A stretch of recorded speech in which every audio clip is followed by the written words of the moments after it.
السلام علیکم ورحمة الله وبرکاته ومغفرته. یو محترم مولوي صاحب له دوبۍ د رأس الخیمې څخه پوښتنه کړې ده چې دلته امام یم، خو د اوقافو له طرف څخه دا امر صادر شوی دی چې کوم احناف چې زموږ په مساجدو کې امامان دي هغه به وتر په 2 سلامه باندې ورکوي. نو اوس موږ څه وکړو؟ محترمه مذاهب ټول حق دي، خو زموږ مذهب سپېڅلی مذهب حنفي مذهب دی.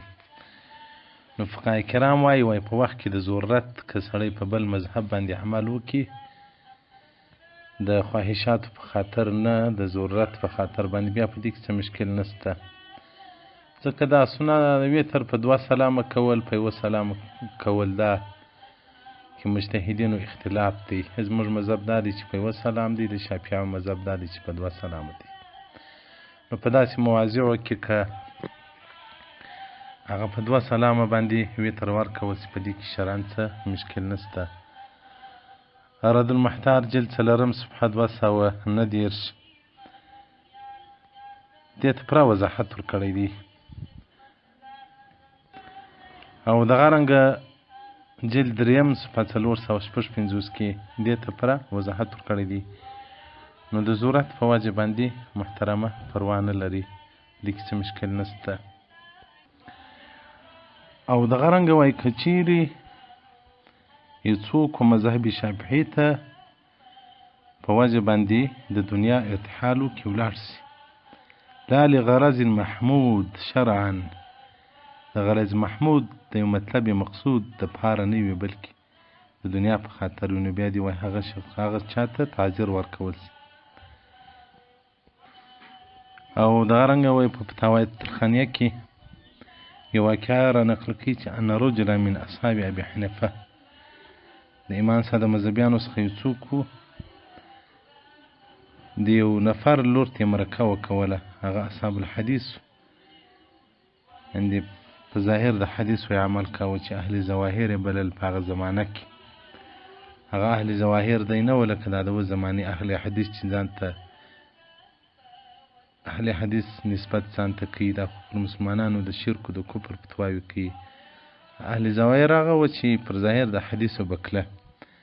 نو وایي هغه ورته و چې زه لور نه درکومه، بلکې د خپل مذهب څخه به رجوع کوې، فاتحه خلف الامام به وایه او لاسونه به پورته کوې چې کښته ځې رکوع ته.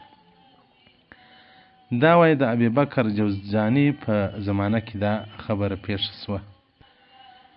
وایي هغه ورته و چې نکاح جایز ده، خو پر ده باندې زه بیریږم چې امام بیا ولاړ شي په وخت کې د نزع پر حالت ځکندن به ایمان ولاړ شي، ځکه ده په یو مذهب سپکاوی وکړي د یو مینې په خاطر باندې.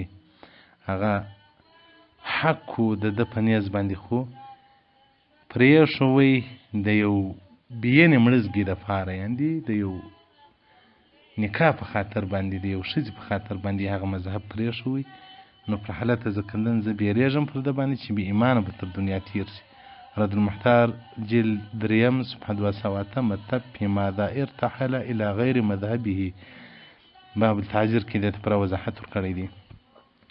نو محترمه بل مذهب ته رجوع کول هغه بې له ضرورت شرعي د حرام دی، او دا چې ضرورت شرعي وي په هغه ملک تمسکون یې سکونت کوي، د هغه ځای قائمه لري، اقامه لري، د هغه ځای طبیعت یې اخیستی وي.